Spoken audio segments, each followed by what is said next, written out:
We want to thank our summit presenting sponsor, the Hedema Group. Please watch this video.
A big thank you to the Hedema Group.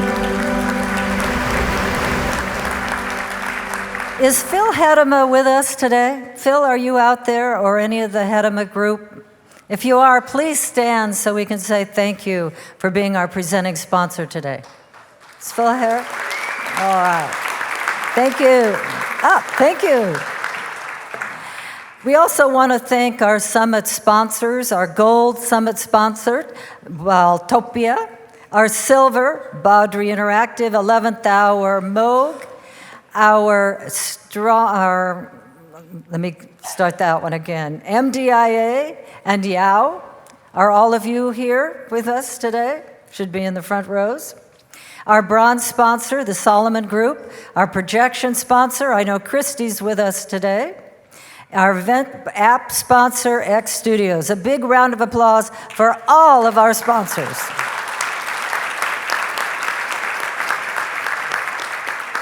Now, please welcome Sean McCoy with his amazing group of museums. Sean, it's all yours. Thank you.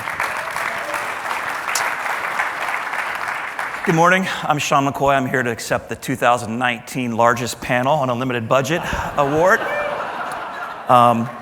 No, I'm really excited to introduce our next three case studies. They're going to teach us how to fly on motorcycles, exercise our imaginations with Legos, and lead a nation. Let's start with our 2019 recipient for Museum Attraction on a Limited Budget. B. Washington, it's your turn to lead at Washington's Mount Vernon in Mount Vernon, Virginia. Please welcome Senior Vice President for Visitor Engagement at Mount Vernon, Rob Schenk, Vice President of New Media at George Washington's Home, Matt Briney, and founding partner of Cortina Productions, Joseph Cortina.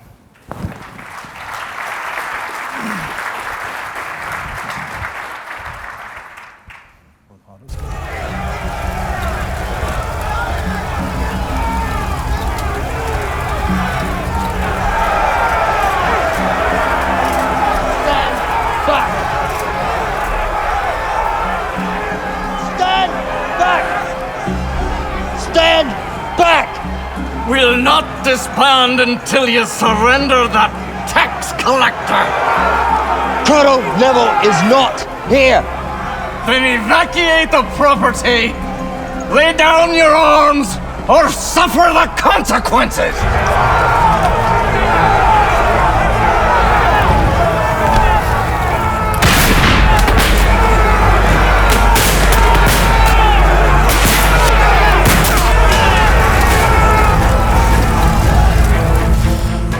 Sir, the local militia attacked the home of the tax collector last night in western Pennsylvania. They destroyed everything on his farm. Several people were killed, including soldiers from Fort Fayette who were defending the property. I have endured protests and non-compliance from the citizens of Western Pennsylvania for 3 years. And I fear it will not end with this. What in the state of things is proper to be done? Welcome to the B. Washington Interactive Theater. Soon, it will be your turn to test your leadership and decision-making skills in a crisis Washington faced as President of the United States. That is the opening sequence of one of the 4 scenarios of our new Be Washington attraction. I'm Rob Schenk. I was delighted to be the project lead for our Be Washington effort, and we're so excited, all 3 of us, to be here and honored to have won one of these distinguished awards. So Be Washington is a new experience that we launched at Mount Vernon. Now, for most people, if you know Mount Vernon is the historic home of George Washington. And so this is the scene that most people think of when they visit our attraction. It's a historic home on a historic estate, maybe the most historic home in all the United States. And again, we welcome more than 1 million visitors through this 18th century building. Now, fewer people know that Mount Vernon is actually owned by the Mount Vernon Ladies Association, a group that purchased this historic place back in the 1850s. It's really the first significant all-female preservation organization in the United States of America. And again, we've been proudly owned and operated by the Mount Vernon Ladies since the 1850s. Now, it's interesting when you think about this group, which is tasked with not only preserving the historic home of George and Martha Washington, but also telling the story of George Washington, keeping his legacy alive, they have been here since the advent of photography, since the arrival of motion pictures, since even things like Viewmasters and VHS and DVDs. They have lived through all these things, and the internet, and now even AR and VR. And they've all seen these as tools to the ultimate end purpose of telling the story of this man. So again, George Washington, the founder of the United States, again, a person significant not only here in the United States, but also throughout world history. And we're really dedicated to that task of keeping this memory and life and legacy very much alive. Now, we have many risks and threats, though, to that mission. First and foremost are people's couches.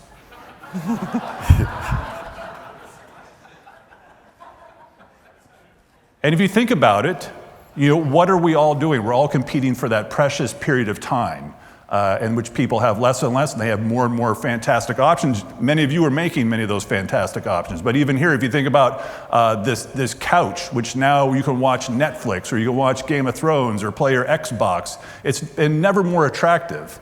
By the way, my money's on Daenerys Targaryen on that. But here's the one and only chart I'll share with you. And if you look at that bottom line, if you look at that blue bar, you'll see even for those that are likely to visit places like Mount Vernon, even since 2011, they are 24% more likely to stay at home now. That is deadly. We are locked in mortal combat with people's sofas, I'm telling you. But really, this is the genesis moment for our project. I was dragged into our president's office, and he was kind of in a very pensive mode, and he kind of looked at me and said, what if we wake up one morning and we find that all those buses are no longer there? The buses meaning buses of students that come particularly during this time of year. It was a very provocative thought, and something that we really had to give a great deal of consideration to. Really, we knew that visitors today, and particularly younger generations today, have grown up in a very different world than, say, previous generations. They have grown up playing these high-end video games in which they're in the action. They're affecting the story. Their media expectations have blossomed with all the great efforts that you've helped to bring about. We know that also our visitor base is more diverse. They have a very different viewpoint on American history, and that's something we need to very much consider. Now, fortunately, being the home of George Washington and being a place really dedicated to telling the actual real stories of George Washington, we're blessed with fantastic, heroic stories. We didn't have to invent a thing. What we needed to do, though, was to tell these stories in a very different way and using a different platform. So for B. Washington, we really set 5 goals. First, we wanted to build a great experience for the estate. So again, complementing that historic estate, all of that rich 18th century history, this amazing array of structures that the ladies have solved. In our museum experience, we wanted to create something that told the rest of the story and did it in kind of an innovative way. Second, we were going to build something that not only was going to work at the estate, but it was going to work away from the estate. It was going to work at any place that you really wanted to engage the media on the globe. Third, as a place dedicated to history, we were going to stick to the facts. There was no fiction, no counterfactuals, no alternate universes. We were going to tell the real stories. We wanted to make people think. I think too many times, too many attractions or too many offerings are just too dumbed down. We really wanted to create an offering that really kind of made you ponder these difficult choices that George Washington faced. And lastly, we wanted to create a platform that really supported our educational outreach, our growing leadership programs, et cetera. So B. Washington was born about a year ago, and really its tagline is important and something we gave a lot of thought to because it's a charge to all the people who play it, who experience it in classrooms across the country. It's your turn to lead. So Washington's long dead, but his experience, his legacy lives on, and we hope that's an inspiration towards better decision making and leadership going forward. Now, we had to assemble a great team to kind of produce a great product, and we were very fortunate in this regard. Not only do we leverage our own staff, we've got a great staff of scholars and experts on our history. So again, the George the George Washington Library in the top left, but also partners like Cortina Productions. Joe is here from Cortina, Solomon Group, and Gallagher Associates were all key to really kind of architecting and bringing this and put it together. Now, we also needed to cast this, and that was kind of a difficult task. Who gets to play George Washington? That's not an easy role to cast.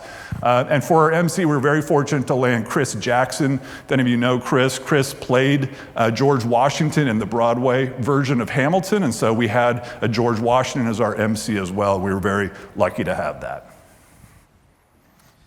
So one of the things that was really important to Mount Vernon was that B. Washington is welcomed by everybody. So we welcome, as Rob mentioned, we welcome over 1 million guests to the estate every year, but not everybody can come to Virginia.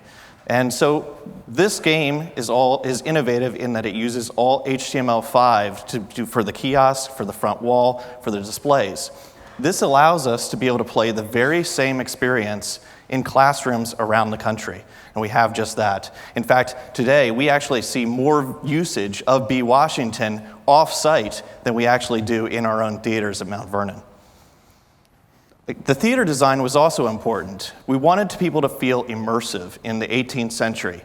And so in our planning phases and execution, we looked at places like Independence Hall in Philadelphia and Congress Hall. That took inspiration for the kiosk design and the color palette and really made you feel like you were there. In addition, we had renderings that Cortina Productions was able to create that allowed us to envision that theater. And then we worked with Gallagher and Associates and Solomon to be able to maximize the space.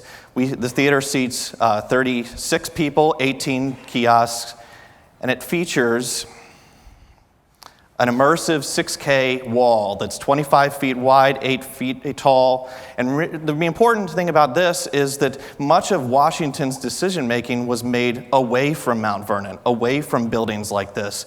And so the wall allows us to be able to remove that immersive experience and drill you into the Revolutionary War, crossing the Delaware, all the iconic scenes that you're familiar with. The kiosk design uses a wood frame with a steel enclosure, all self-enclosed. And what's really, really important about it is that it's a shared kiosk experience. So everybody gets to play, but you play in pairs. And this really drives engagement. It drives thought leadership. You have to choose who you're going to listen to as a team of people. The sound design was also very challenging. We wanted to make sure that we didn't have headsets or microphones or anything like that you had to put up to your head, you know. So it's an innovative sign. You have all these kiosks that are doing individual audio. But the sound, working very closely with Solomon, we were able to figure out a very clever design that shuts off different kiosks when they're not in use. Then also uses the body as a sound dampener, so you can't hear the sound from other kiosks from the rooms. So kind of the build out. So we had this unused space. It was our distance learning center, which built back in the 90s and really wasn't very used. We were using it as a storage space. And then you can kind of follow the red ladder as we demolished it, started to rough it out.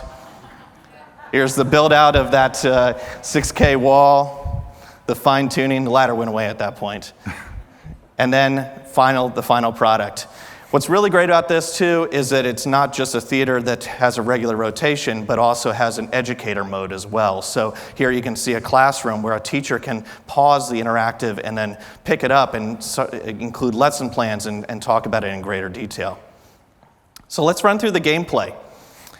So as I mentioned, it's just in a loop mode during what we call our retail mode. But then an educator mode and the web version of this is the screen that you see. It's a single player or a multiplayer experience, and then people can join the game. From there, the operator can then choose from one of the 4 scenarios, 2 on the Revolutionary War, 2 on the presidency. You're going to see that rich feature cinematic video that was shot by Joe and team that Rob showed earlier. And then you're going to choose from various advisors that Washington would have listened to. And all of this is based on primary source documents. So letters that Washington would have received or newspapers that were happening at that time. You're going to select your individual. It might be Thomas Jefferson, or it might be Benjamin Franklin, or individuals that would play with the game. Here we have Genet of one of the French neutrality crisis. And then you're going to vote whether they're persuasive or not persuasive.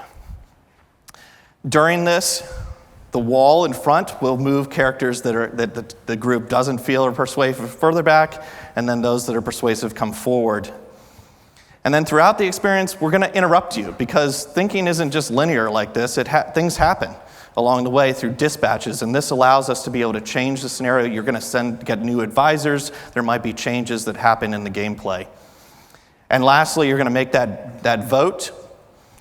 And then Chris Jackson's going to come back on and tell you how Washington voted. And then we're capturing great analytics of this, that at the end you get to see how the room voted and then how the nation voted.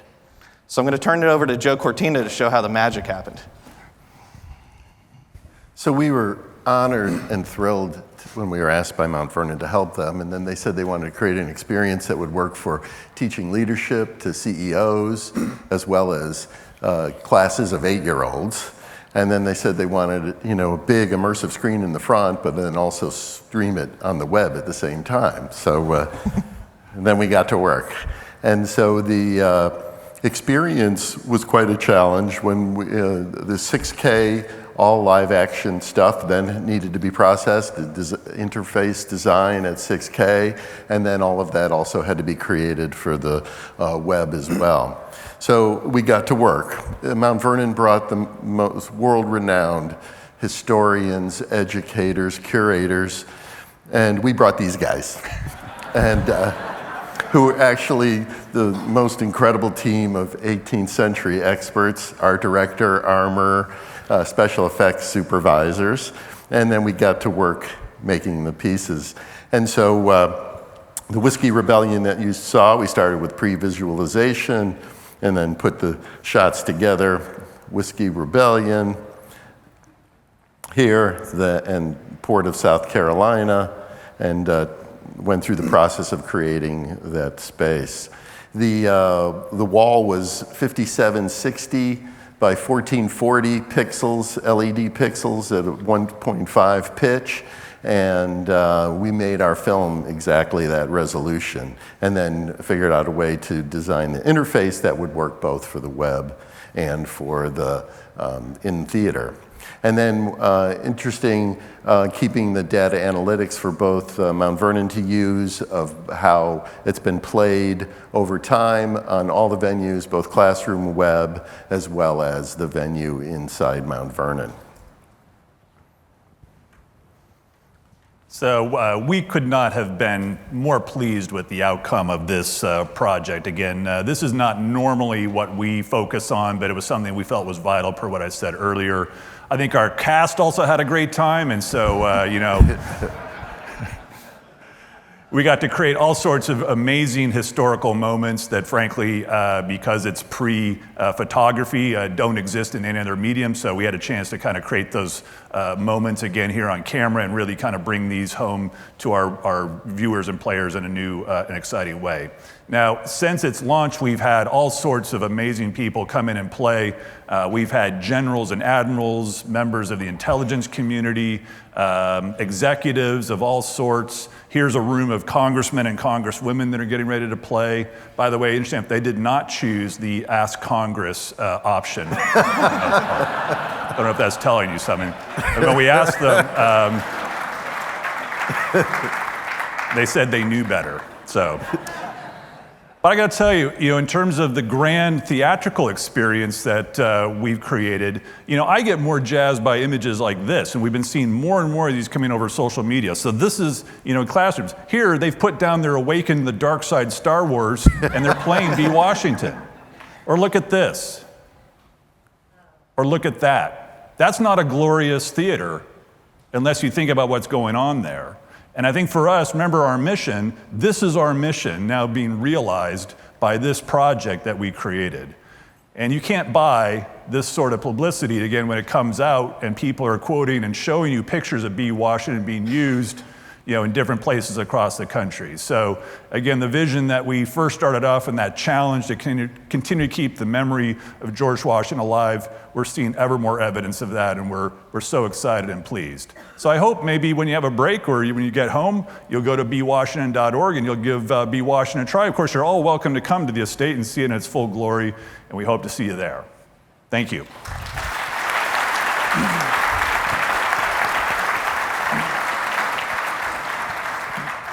Thanks, guys. What I love about this project is it uses a lot of the techniques that we use in the attractions industry, whether it's immersion or theatricality or interactivity or gamification. And it doesn't just do that to entertain their guests, but does it to educate them and teach them critical thinking skills, which I think we all know we need a little bit more of these days. So as a kid growing up in the 70s, I was a huge Evel Knievel fan. I had the lunchbox, I had the action figure. I was a dork, but he was so cool. And now there's a museum about him that's equally cool. Our second recipient for Museum on a Limited Budget is the Evel Knievel Museum in Topeka, Kansas. Here to tell us all about it, our co-founder and third-generation Harley-Davidson dealer, also very cool, by the way, Michael Patterson, Executive Director Bruce Zimmerman, and Sales and Marketing Director Amanda Beach.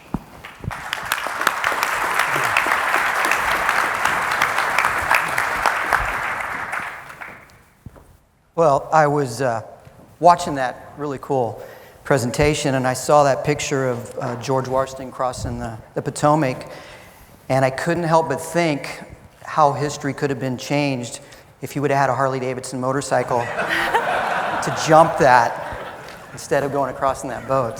Who knows, right? Who knows? Well, we are very honored to be here today. I can honestly say maybe a bit overwhelmed and surprised. We're surprised, I think, because we're going to be a unique story here today, and I think it's going to be different than anybody else, but we are a motorcycle dealership. We do have a really cool Evel Knievel Museum as part of our dealership. And Evel was, as he said, a big, huge part of the 1970s. The names were really three major names. It was Muhammad Ali, Elvis, and Evel Knievel. So we're really proud to have that in our dealership. But in the end, we're a motorcycle dealership. So I know a lot of you are thinking right now, why is the Evel Knievel Museum in Topeka, Kansas? And how did you get this award? So we're... We asked that too. That's a fair question. It's a very fair question. So we have to really step back a few years and tell a story here so that you understand how this all happened, because it's kind of a crazy story. So we are a longtime Harley-Davidson dealer, actually 70 years. My grandfather bought the business in 1949, and just last month we celebrated our 70-year anniversary. So I'm third generation in the business. One thing that we do to embrace our history is we do restorations on vintage Harley Davidson bikes. We do for customers all over the country. A few years ago, we had the opportunity to do a job for another guy from the 1970s, Jerry Lee Lewis, rock and roll legend, Great Balls of Fire. His family called us, and they said that they needed to have the bike that Jerry had received from Harley Davidson in 1958. They wanted to have it restored. So Bruce and I went to Memphis to get the bike, and we found this. Somebody had taken it all apart, and we gathered it up in buckets and boxes and took it back to Topeka, and we put it back together, and we were able to present him almost what we would consider a museum quality 1958 Harley Davidson. So Jerry Lee was really happy. He was so happy, he put it in his living room. We were proud of that too. And then he decided that they wanted to sell it. So they sold it on Mecum Auctions. It was a live auction. And the bike actually went for $385,000. So from buckets to $385,000 was a pretty big deal for us. And it was actually a top 20 auction motorcycle of all time. During this time that we were working on the bike, we learned of an business associate that the family had, and his name was Latham McKay, and he was the world's largest Evel Knievel collector. A little bit about Latham.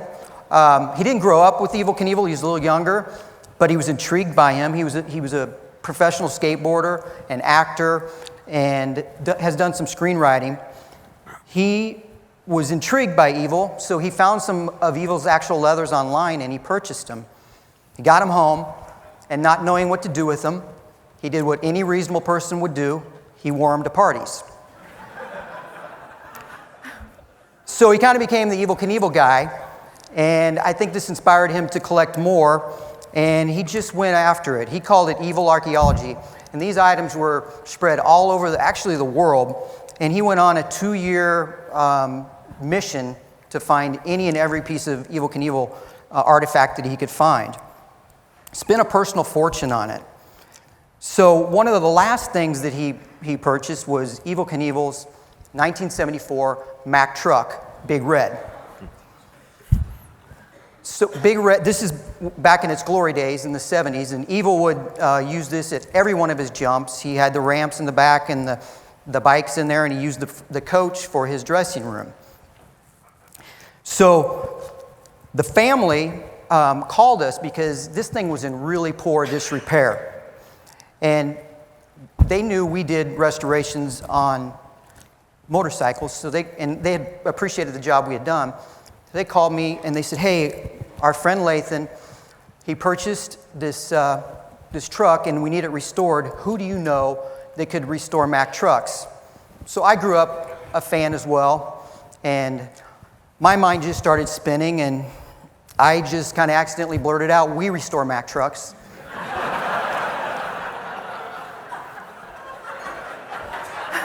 And they actually believed me, and we got the job.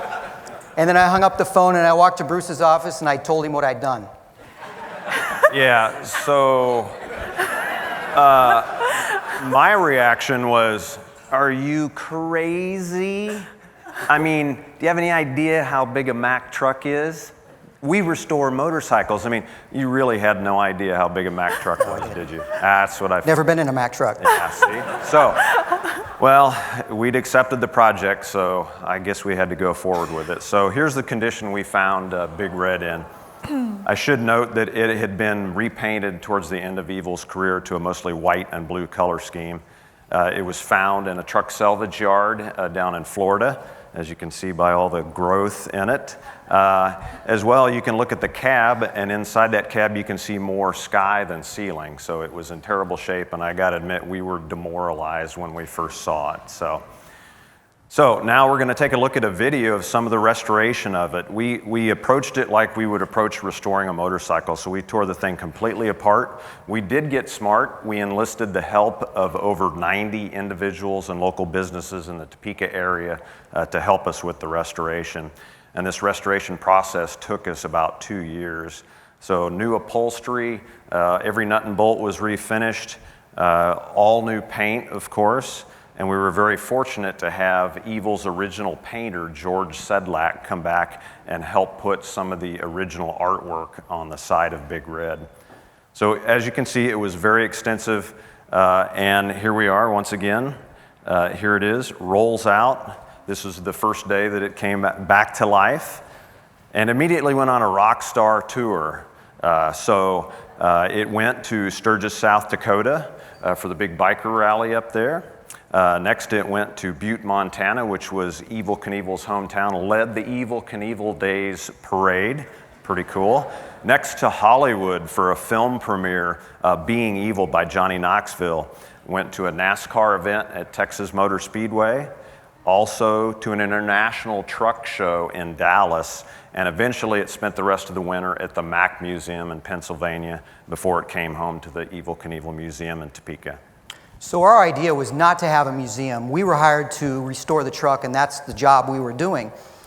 As we went through the process, we started talking with Lathan about what he wanted to do. First idea was to drive this thing around the country and put his artifacts in it and have kind of a traveling display, and we quickly realized that wasn't going to be feasible. We also talked about just adding on a building to our building and just have the truck in there for display. Well, we started working with Lathan's artifacts, some of the motorcycles and some of the other items, and we just kind of hatched a plan. Maybe we should just build the Evel Knievel Museum right here in the middle of the country. It's accessible from all directions, and do it. And Lathan's answer was, okay. So that was all the negotiations it took, and then we needed to go to the Knievel family, and they had always wanted a museum. Evel had always wanted one. They'd never accomplished it. They just didn't have the vision of it being in Topeka, Kansas. So after they saw the truck, they did start to believe in us, and I think we had some credibility there. So they took a chance on us, and we're appreciative of that. So we jumped into building a museum. We built a 16,000 square foot addition to our building. It's 2 stories. You know, we're not museum people, so we asked some people to come in and look at doing this work for us. They looked at it, gave us a price, and we quickly realized we're going to be doing this ourselves. Limited budget. We did win the limited budget award, yes. So what we did is we took off and went to museums all over the country. We talked to anybody that would talk to us and learned as much as we could. We did work with a few people that gave us a great help. It would be Jordan Parnas in Brooklyn, New York, Kyle Taylor from Fact and Fiction in Boulder, Colorado, and Jones Hewitt Partners in Topeka, Kansas. They gave us a great amount of help. But really, when it came down to it, we built this thing ourselves. Our team jumped in from our dealership, and for the displays, I think people would be interested to know that we didn't have any floor plans or any plans. It was design build as we went. We'd find a spot, we'd work through it, say let's build a wall here and do this, and that's how we did it, and it came out.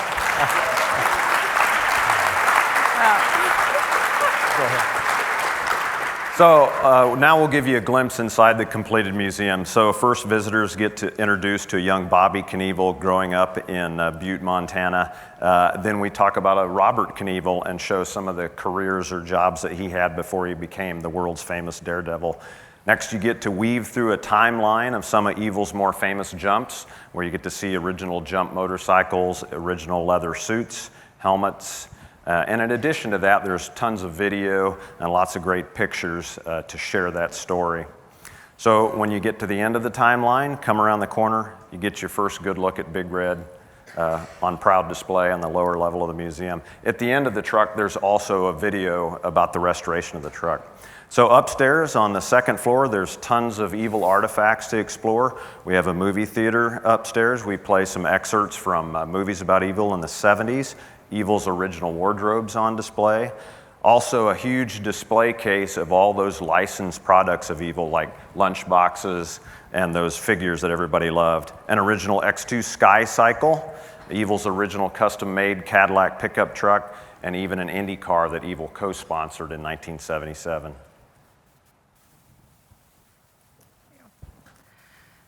So constructing the museum for us was a day-to-day creative process. But we knew we wanted to take it to the next level. We were proud of what we had created, but we just wanted to further that. And no longer was our YouTubing skills gonna work any longer, even though we got really good at it. We were introduced to a company called Dimensional Innovations. They are out of Kansas City, DI. And our first impression of them was, these people are extraordinary and they really know what they're doing. Some more of their recent work is they just did the fan experience for the new Minnesota Vikings Stadium and also the Mercedes-Benz Stadium in Atlanta. And they also did the remodeling for the Daytona Speedway. So we were without a doubt knew that they were going to take what we had, which was interesting, and make it cool. We sat in a room with them at their facility filled with whiteboards, and they said to us, okay, just blurt out anything that comes to mind. It doesn't matter if it just seems unfathomable, let's just do it and let's see what we can come up with. So we spent a day doing that. And at the end of the day, they looked at us and said, all right, we're gonna get to work. And they really brought their game. So they created 3 interactive exhibits within our museum. The first one is the Bad to the Bones exhibit. So this essentially is a historical look at all of Evel's breaks. Evel broke, yes, all of his broken bones. So he wrecked 19 times in his daredevil career, each one resulting in several broken bones. You can move your hand around and a hotspot will appear. You click on the hotspot and then videos and photos will appear as well, and also his x-rays. So the museum houses over 40 of Evel's x-rays. All ages love this, and it has become in some sorts an anatomy lesson for definitely our school-age kids. The second thing that they created for us is the jump planner. This is a 4-person video kind of game. You get to pick the angle, the distance, and the speed you want your bike to go, but beyond that, you get to pick what kind of jumpsuit you want to wear, what you want to jump over, and what kind of bike you want to jump on. And if the equation all works out perfectly, you have a happy landing, and if it doesn't, then you break your bones, right? The third thing that they created for us is the crown jewel of the museum. It's a 4D virtual reality jump. This is amazing. It took a lot to do this, and we actually had to put on an entire event in our town of Topeka. We hired a daredevil to come, and DI worked with them one-on-one and got GoPros on his helmet. We had our police officers line up their cars, and now Doug Danger, which was the daredevil we brought in, leaps over these police cars. So every visitor that's coming to our museum now gets to jump just like Evel Knievel did, which makes sense because it is an Evel Knievel museum. They just can jump without breaking their bones. So I could go further into this, but the video that we're about to show really shows the birth of the 4D virtuality jump. The 3 mysteries of life, that's where we came from, where we're going to do, and why we do what we do. I don't know the answer to any of the 3, and neither do you. I just do it because I'm me.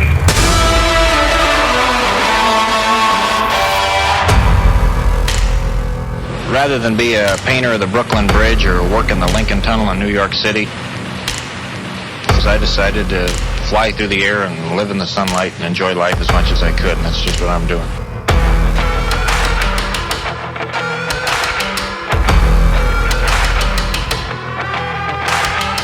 This museum's about a guy that lived extreme. One goal we had with the museum was to provide an experience where people not only learned about Evel, but they understood how he lived.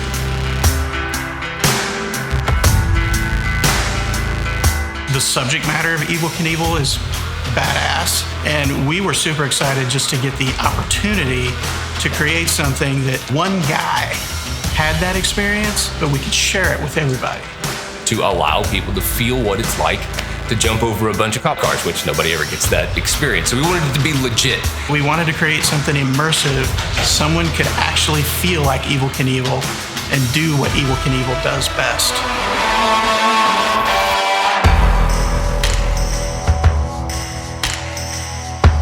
What they did is they took a replica of a 74 Enduro Harley, and it's a VR experience. So you get on, there's wind, you've got a mask that you put on, and the bike would rumble like a Harley would. The vibration of the bike is what sets it over the top. You feel the bike, you hear the bike, and you feel it rumbling. We hired the rider, Doug Danger, to come and do an actual jump for us. We developed our own 360 rig. We had 3 cameras which covered the entire sphere. Here's your normal, awesome carbon fiber helmet, except we want to strap 6 pounds of photo gear to it, but footage that we got was awesome.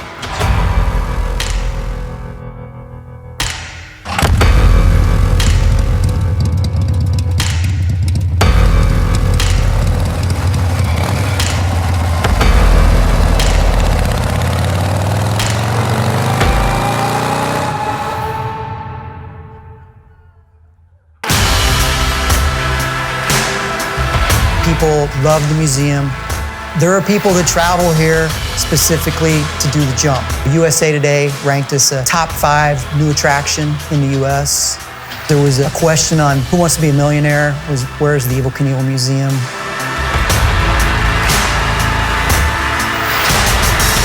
Evel's a guy that a lot of people looked at and just saw him as somebody that cheated death.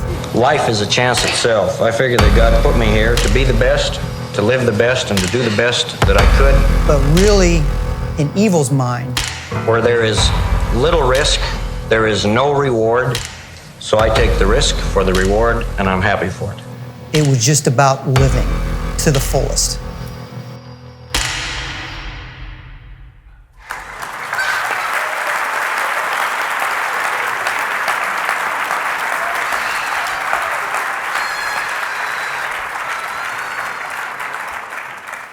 Well, I hope that gives you an idea why it's in Topeka, Kansas now with our story. We have to, again, recognize Lathan McKay. There's no museum if he hadn't done what he had done collecting all those items. And we need to point out again, Dimensional Innovations, and several of them are here. If you guys would stand up right now, be recognized.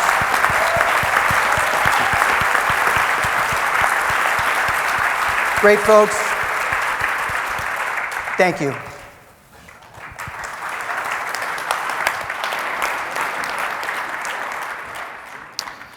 So as the representative, an employee of a design firm, I'd like to thank Michael, Bruce, and Amanda for pointing out that you can plan and design a THEA award-winning museum on a limited budget with no professional help except for YouTube. So thanks very much for that.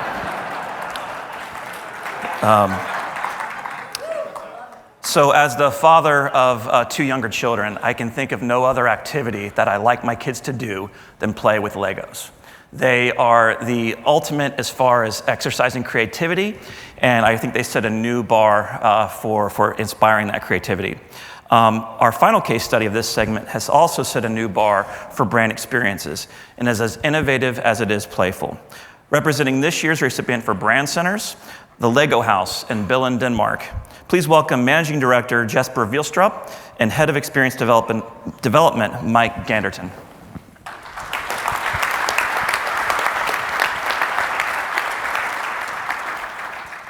So thank you very much for inviting us today to come and present our case here.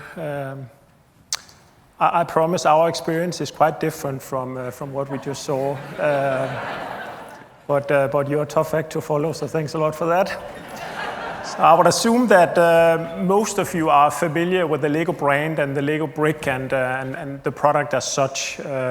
Probably only a few of you have heard about the Lego house before, and I would think very, very few of you have actually been to the small town of Billund to visit the Lego house.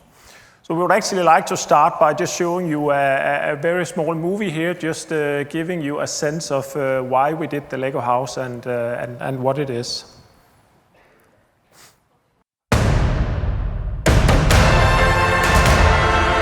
A home for the brick has been my dream for many, many years. A place where fans of all ages can come and see and enjoy all the possibilities that there are within our bricks. How can children create and really be stimulated to develop themselves. We've seen in our research that there's nothing more important than helping children develop as creative thinkers. If we provide children the opportunity to build, to play, to design and create, they'll be prepared for a world which is going to require creative thinking more than ever before. Our goal is to base all experiences on core life skills, a range of learning through play competences that comes to life when you start playing. And we think if we can get that combination right between that learning and that fun, they're going to have a really, really great day out. The design process that we have been through is as much as when you play with Lego bricks. The interior is something very unique and very special. Everything is very iconically designed as a Lego brick. The way you order your food is also very well connected to Lego because you actually build your meal with Lego bricks. Testing is super critical for Lego. We do it all the time. And also here in the Lego house, we want to make something that has been developed together with children. We can develop the most amazing experiences that the world have ever seen before. But if we fail and get the wrong staff that does not display the Lego values the right way, it can deteriorate the experiences completely.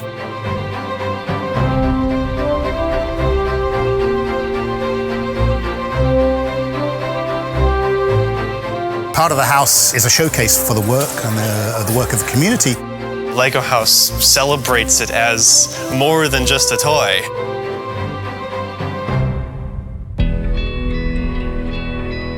This is the Lego house, and there is nothing like it. The new Lego house in Billund is a physical manifestation of a vision to stimulate life and creativity.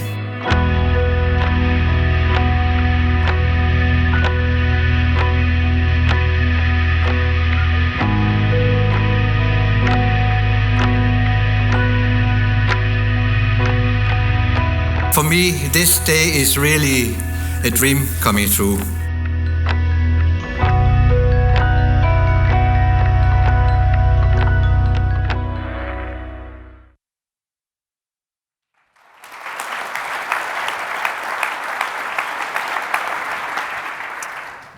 So let's try to have a look at what the Lego house actually is and who's it for. So you can say, first of all, it's really an architectural icon. It's designed in a way so it looks like it's 21 Lego bricks stacked on top of each other like this man-made mountain. And you can say the Lego brick is really the design language for everything linked to the house. Then we have 4 different play zones in the house with more than 20 different activities, and they are all based on different approaches to play and different approaches to how the guests will interact with the Lego brick and how they will learn and develop as they go through the different play zones. Then all guests coming into the house, they will get a wristband with an RFID chip inside. So on all our experiences, we have a digital layer built on top of that. So everything that you do in the house, you're able to capture that by taking selfie pictures on selfie stations that we are having. You can hook up to a map station so you can see your inventory of the different things that you've done. And then at the end of the day, you can download all your memories to your mobile phone. Then we have some of the most amazing display models in the world. We have the Tree of Creativity here. It's the most spectacular Lego model ever made. It's made out of 6.3 million Lego bricks. And it's weighing 21 tons and tolling 15.7 meters high. So it's really a centerpiece of the house. Then as the movie also showed, we are displaying the work of Lego fans. We are in the fortunate situation that we have a lot of adult fans of Lego AFOLs, as we call them. They register themselves in various communities. So every year we are selecting some of these fans and giving them the opportunity to display their work in the Lego house. And that's why we have designed this masterpiece gallery in a way. So 15 fans, they actually exhibit their creations in this, and they do that for a year. Then we have our history collection, which is more, you can say, your traditional museum. So that's where you can experience the 86 years of history behind the Lego Group and the Lego brand. We have outdoor playgrounds, 13 playgrounds, so you're actually able to climb over the house and spend time there if you want to sort of exercise your physical muscle as well. Then we have a brand store, of course. And then we have 3 different restaurants, but I think the most spectacular one is the family restaurant that we call Mini Chef. And that's why, again, you need to get Lego bricks into your hands. So you actually you design your meal by using Lego bricks. That does not mean that you don't get anything to eat if you're not a good designer, but you put Lego bricks together in a way so you can say your menu card is basically a building instruction, and then you need to select the different ingredients and put that together. You scan that, and then 10 to 12 minutes after, your meal is being delivered in these oversized Lego boxes by our 2 robots here. So you can say really an experience in itself as well.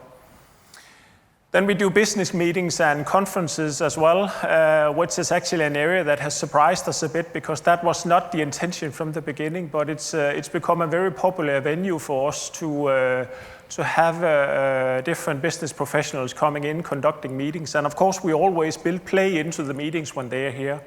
So if you're coming just to have a meeting and sit down and listen all day, then the Lego House is not the right place to come and have your meeting. You should expect to engage in some sort of play. And then we do a school program as well, where we invite in school children when we are in the lower season, when we are not able to attract a lot of tourists to Billund. So we open up the house for school classes and bring them in and take them through a full curriculum for a day. So finally here, who's the Lego House for? And basically we segment our guests into these 4 segments here. So we have families with children, by far the biggest segments of guests that we are having.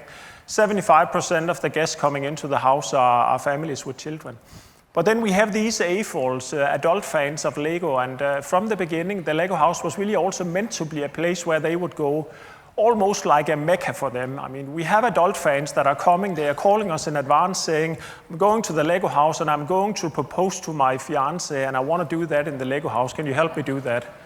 We will have 2 AFOLs next summer that will actually marry in the Lego House as well. So it does become this go-to place for adult fans. 5% of our guests are AFOLs.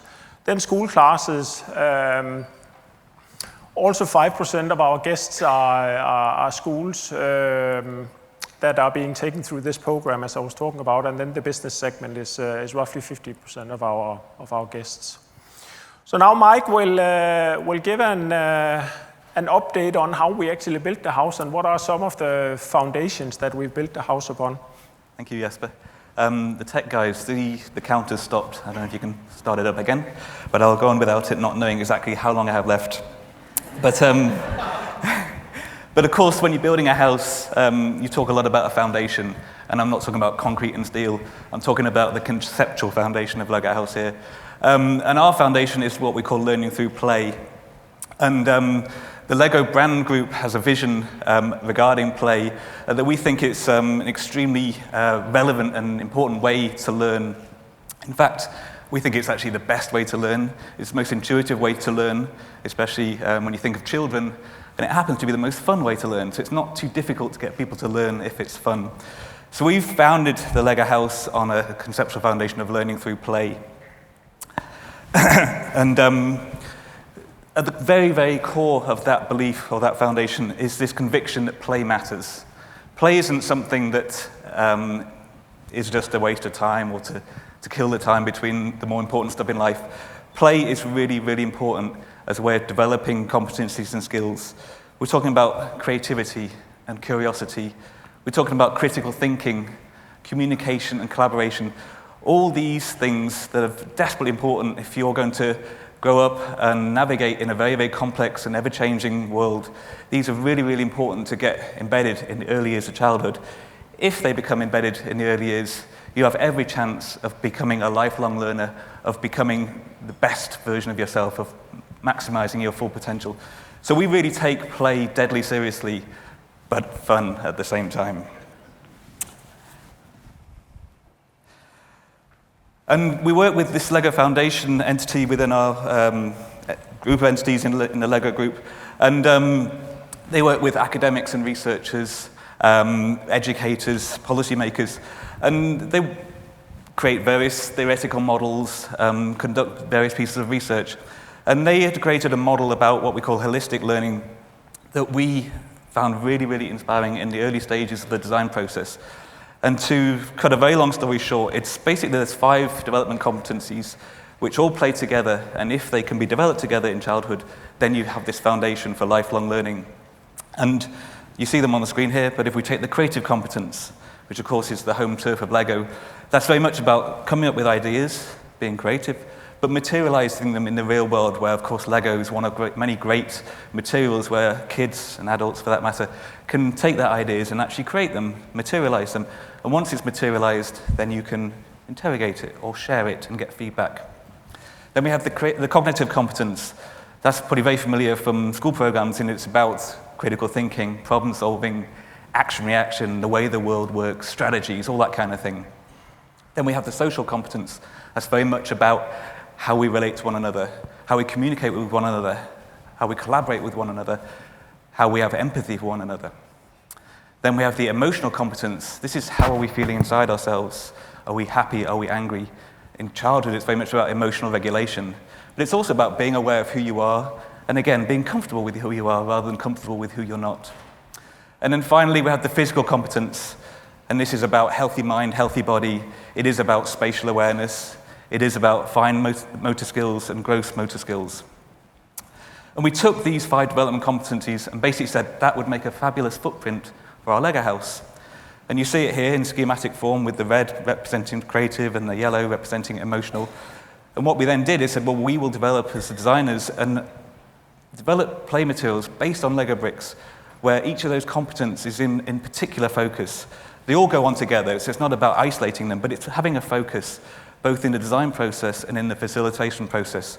So as you move around the LEGO house, you do sense, although it's the same LEGO bricks and there's many, many millions of LEGO bricks there for you to play with, you're actually challenged or you experience the LEGO house in very, very different ways.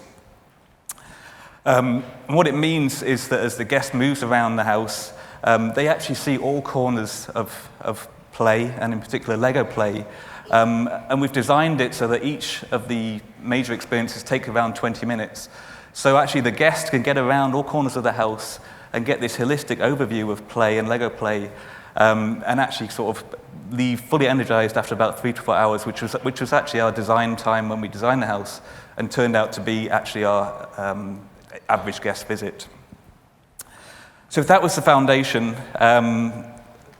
then how do we build the house? And probably, if you think about how you build a house and you own Lego or you're part of Lego, you probably use Lego bricks, right?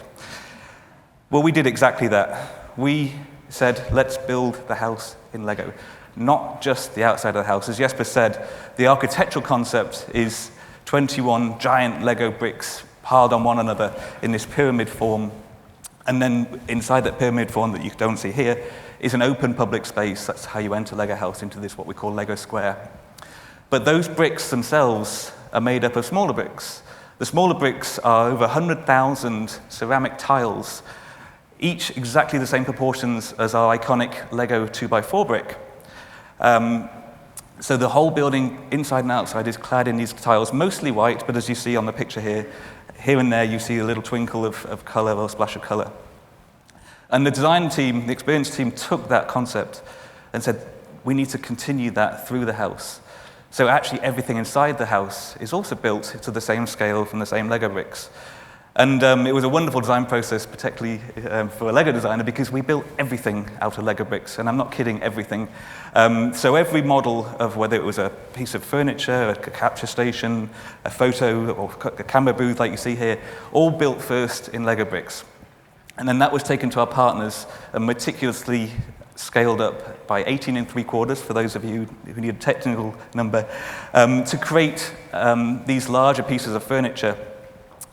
We used solid surface material throughout, which was definitely not the cheapest choice, but it gave us a tactile quality. So not only were the bricks big, but when you touched them, they felt like a giant Lego brick would be.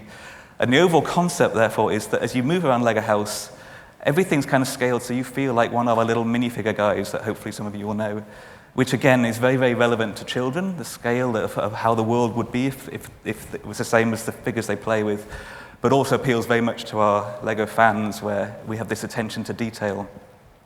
So throughout the house, we carried on this theme, and we didn't stop there. Our wayfinding, as you see here, is also very much based on Lego bricks, whether it's the size or whether it's the way we apply the decorations. As you might know, there's decals on the figures, on the bricks, so we take that design language into our wayfinding. And then whenever we do graphic work in Lego House, again, we build it in Lego bricks first, like you see with the giant light bulb on the wall there. We build it first, and then we hand that over to illustrators to be translated into flat artwork. So the overall effect is design consistency from when you first approach the building, as you get closer, and as you move inside the building. Complete design consistency throughout, just like Lego.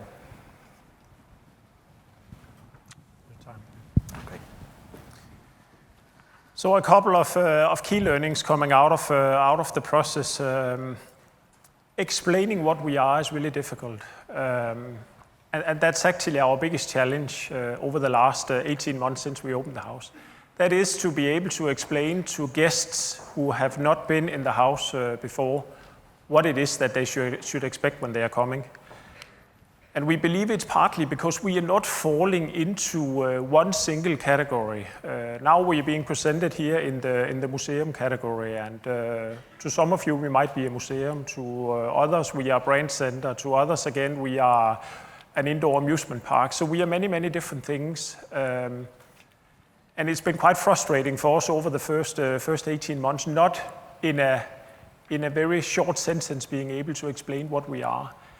That also means that our growth is very organic. The best way of marketing that we are having, that's the word of mouth marketing. We have been fortunate to have fantastic reviews from guests being in the house. And the best marketing we are getting is actually that they go back, they put their notes on TripAdvisor, they rate us on other social media and so on and so forth. So being patient has proven to be difficult for us, but we are getting there and we are learning on our way. Another learning, Mike. Yes, this is another design tool that we used. We developed it very early in the process, and we use it actually all the way to the present day. But it's what we call our experience journey tool. And working again with the Lego Foundation in terms of what is a great learning through play journey, we identified that there's 3 phases. The first stage is the connect phase. And this is where we talk about sort of engaging with the audience, but also orientating them in terms of what it is that lies ahead. Then we have the explore phase, which is the playful phase when they're playing through the activity that we've designed. And finally, we have the transform phase, which is really important to us when you're in a learning through play context, because that's when the learning gets cemented. That's when the dots align, if you like, where they begin to have questions with themselves or ask questions to the people around them. So we use that tool in our design process, whether it was in our conceptual phase or whether it was when we had a design and we were testing and prototyping. We did an awful lot of prototyping with kids and with families with kids. And this tool was really great because we could see what we expected to happen versus what actually happened, and then adjust the design or things around the design accordingly. But it was also really powerful when we came to finish the house and hand over to the operations team, because now we had documents that told us exactly what was supposed to happen. So the designers could communicate to the facilitators, the play agents, what's supposed to happen. And they could understand our design thinking and then internalize that, and of course use that as a knowledge source, so that as they worked with their guests, as they interacted with their guests, they could see, they could navigate them and push them to help them achieve the great outcomes that we had hoped would happen.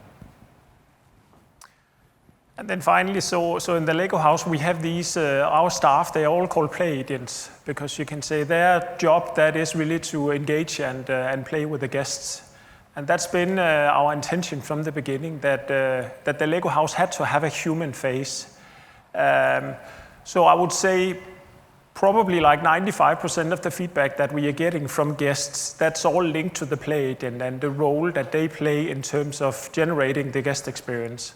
So we don't see our staff as a resource. We see them as a fully integrated part of the experience that we are providing, and we spend a significant amount of time in both recruiting the right profiles, making sure we onboard them the right way, and then make sure that we constantly keep them trained, developed, and motivated throughout the journey that they have with the Lego house.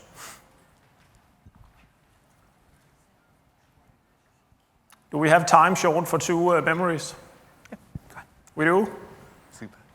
Just quick. So Mike? Yes, well, one of the things we would really like to share is some of our memories. And I think the one I would share with you is the guest reactions. It's really rewarding. Almost from day one, everything worked, which was somewhat of a surprise, but again, it was founded on a lot of testing and insight. But the guests are really coming in and playing in the way we had hoped they would play. And actually, the adults are playing in a way we had hoped they would play, but we're not sure they would play. Because what Lego House does is it loosens everyone up. The adults, they might come in kind of for their kids, but in the end, they're almost pushing the children out of the way and building spaceships or whatever. But that was what we wanted, because I think sometimes parents don't know how to play with their kids. And of course, Lego and Lego House is a great leveler. Everyone everyone can do it, and no one has a real advantage because anything's possible with Lego. So our guests are leaving, and many of the parents are going home and spending time writing amazing views on Facebook or TripAdvisor. And they're the kind of reviews that exactly the words that we hope they would write. They're not our words, but they're their words. But they really get the place, and they really want to recommend it to the people they know and love. And then finally, at our grand opening, we had the honor to have the Crown Princess family of Denmark participate, and Her Royal Highness Crown Princess Mary on stage, putting on the last brick, sort of symbolizing that now the house was finalized.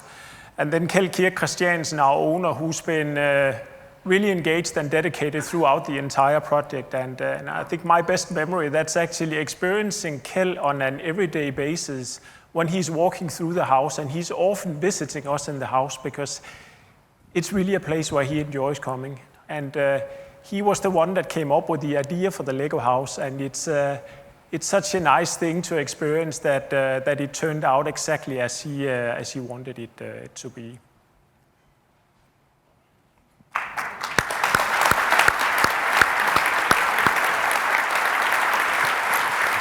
That's great.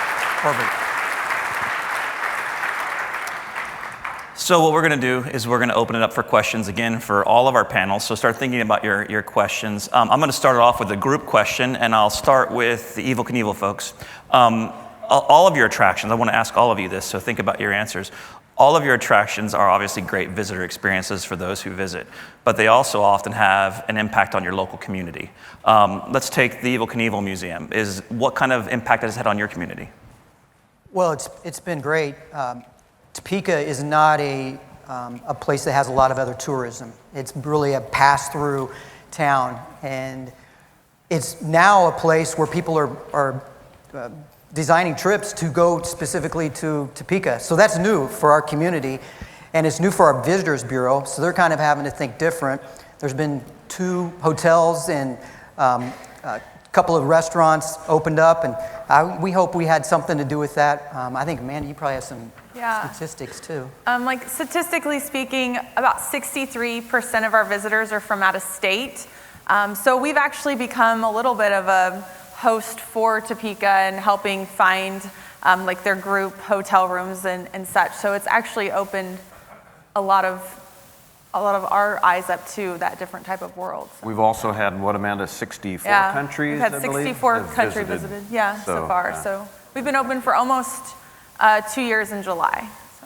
So what about you guys? What kind of community, or what kind of impact on your community? Yeah, well, we have kind of these distinct audiences. So we have a national, international audience. I think it's a chance to really kind of delve into subjects they wouldn't otherwise really encounter or even discuss. And as Matt said, really that intergenerational, where it's a grandmother and a grandson together playing, and they're able to talk about these historical moments, I think is really exciting.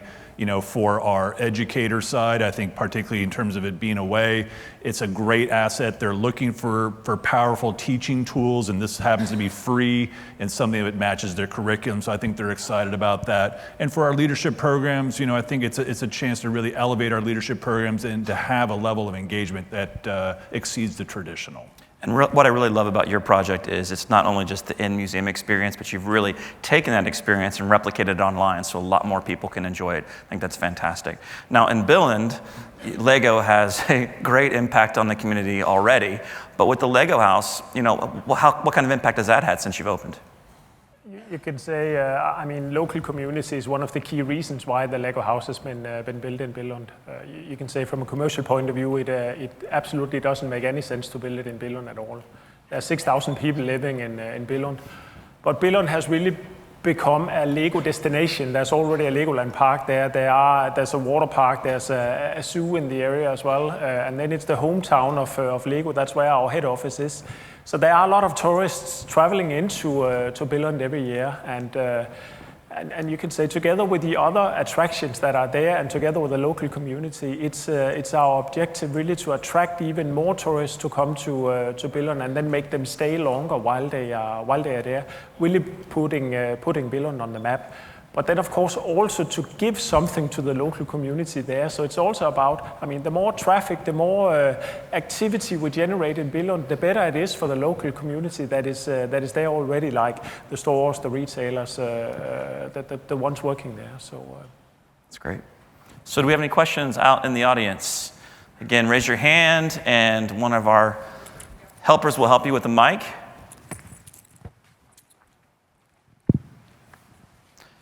And please stand up and state your name. Thanks. Hi, Catherine Haynes, Next Gen. In executing your exhibits, how did you balance gamification, education, and storytelling? Because in a lot of times I've seen in museums, they'll have interactive elements, but they'll either be too gamey or they'll kind of lose the purpose of what they're trying to teach the guest. So how did you guys find that balance? I think for us at Mount Vernon, the history was actually the more important thing. Fortunately, we didn't really have to invent these great stories. They already were out there, and they were exciting. These are there are no movies about these things, so it really allowed us to be able to play up that medium. We really battled a little bit with the dumbing down the language or the 18th century language and the authenticity, and ultimately at the end we just decided, no, people are smart. They want to be challenged. They want to be thinking, and so really our job is to compact the experience into where you kind of feel rushed and you feel like you want to engage in it, but also not lose sight of that primary goal of defending the history.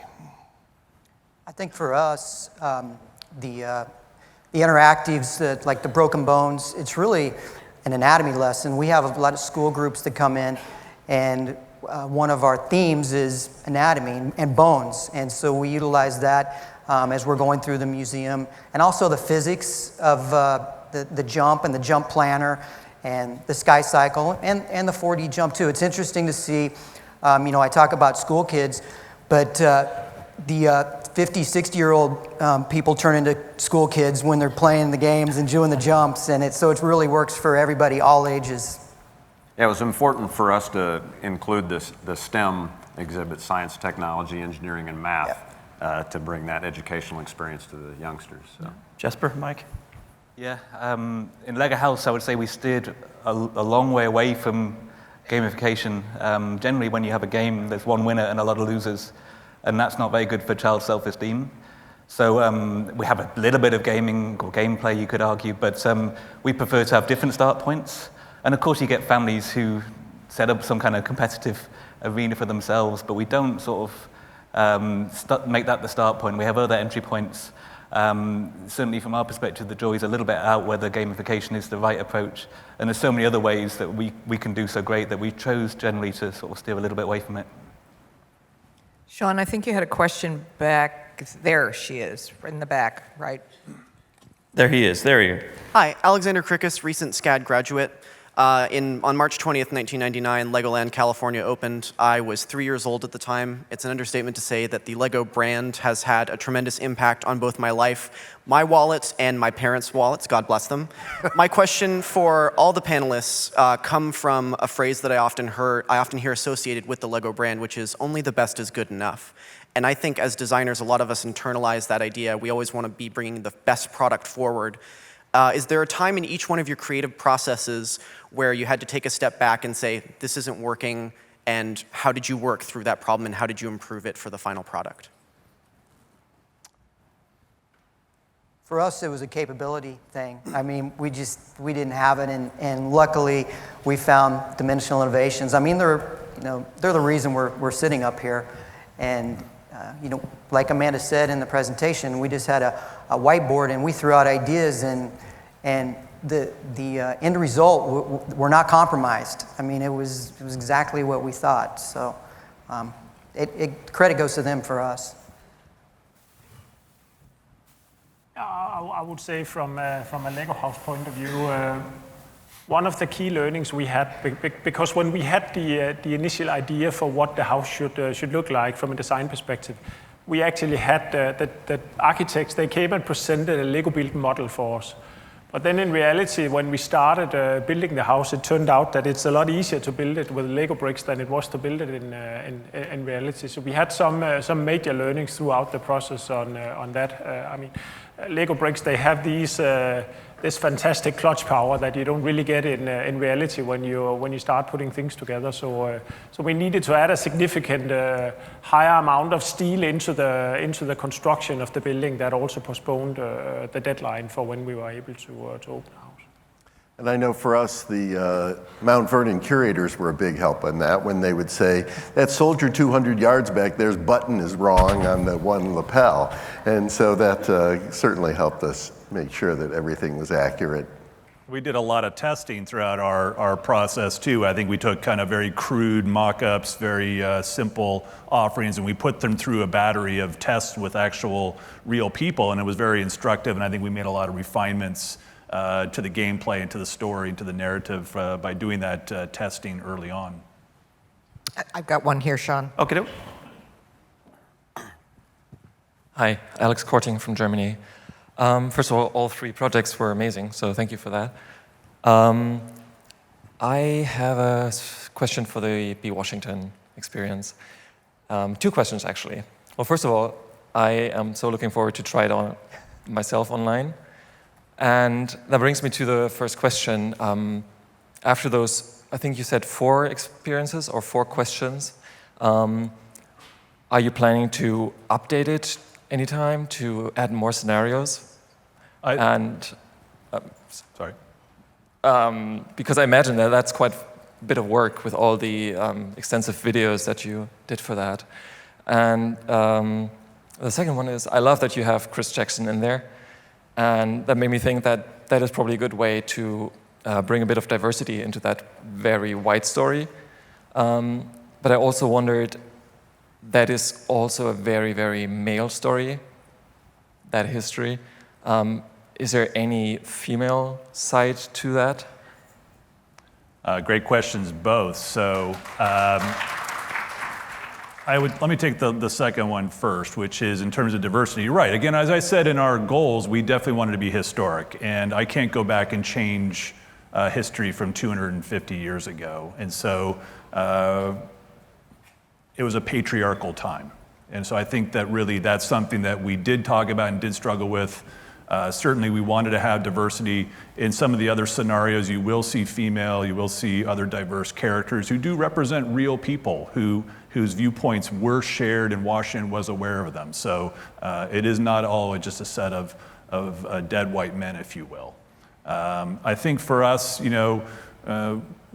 that's a balancing act. And again, I think what I've always appreciated about even the play Hamilton and Chris Jackson is that it kind of takes the notion of race away and it kind of makes it more an embodiment of issues and principles and ideals. And I think that we really value that and we want to distill that too. So again, we're appreciative of that. And Chris, who had come to Mount Vernon to do research before doing his his stint on Broadway, this was sort of his payback in a way to that. And again, we're very grateful for that relationship we have with Chris. Any more questions? So we have about 5 minutes. Wait, Go ahead. I got a bunch back here. Okay.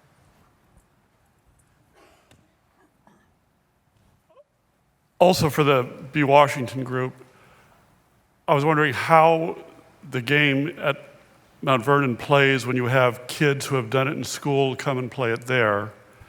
And the second thing, I was wondering if you'd had experience with the game being run for new citizens and how they react. Well, for better or for worse, most people come into the theater not knowing this history. So whether you're brand new to the country or you've lived here a long time, unfortunately, many people don't know the topics that we presented. So it does present a more level playing field in a way. In terms of repeat play, we do hope that there's a desire to repeat play. In fact, one of the interesting things that we've noticed when the votes are tabulated and then you see how George Washington voted, you'll see a lot of people in the room doing this. They do a fist pump when they have voted just like George Washington. It's almost exactly that, sometimes with the left, sometimes with the right, but it's a fist pump. And we get excited when people feel like they've connected and they've made a rational choice that seems to connect to George Washington. My original idea was to lock everyone else in the room until they got a vote right, if you will, but that was overruled. But we do hope, and again, the 4 scenarios are more than anyone can really play at Mount Vernon. So in a way, the structure is if you play one here, you might want to play the others at home, and vice versa. The platform, I think I didn't even answer this question earlier, the platform is extensible. We could add more scenarios. That was always part of the idea. And even one of my dreams is why not have a whole network of other world leaders and figures all kind of in the same network and have a whole network available to classrooms across the country, the world, where you could be B. Lincoln or B. Harriet Tubman or B. Winston Churchill, you name it. And I think having a network like that would be really powerful. Another one over there. You are. Okay. Hi, Nicola Rossini, Universal Creative and Troublemaker Row. You've fielded a number of wonderful questions on diversity, and thanks to the audience for that, and thank you all for that. Here's one more. We all work with, what was the phrase? Play agents, which I will be stealing with attribution, a lot. And we know that testing and prototyping and bringing in community play before development is really key. How did each of you develop your audiences for that play testing to make sure you were representing a vast variety of languages and learning styles?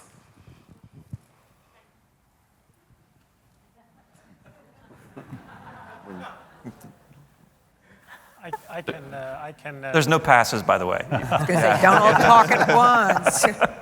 I can give a go. Obviously, having our facility located in Billund, a significant proportion of the guests that we get, they are Danes.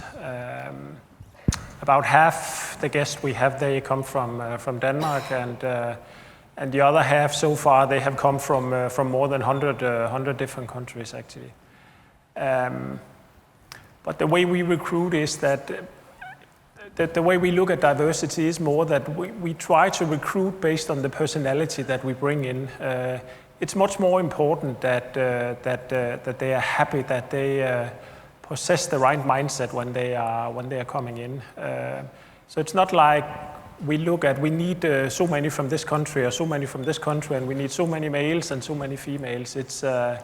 It's not to that extent on our agenda, but I actually think at the end of the day, we do have a really strong balance on that as well, and also have play agents from various countries and a good mix between male and female.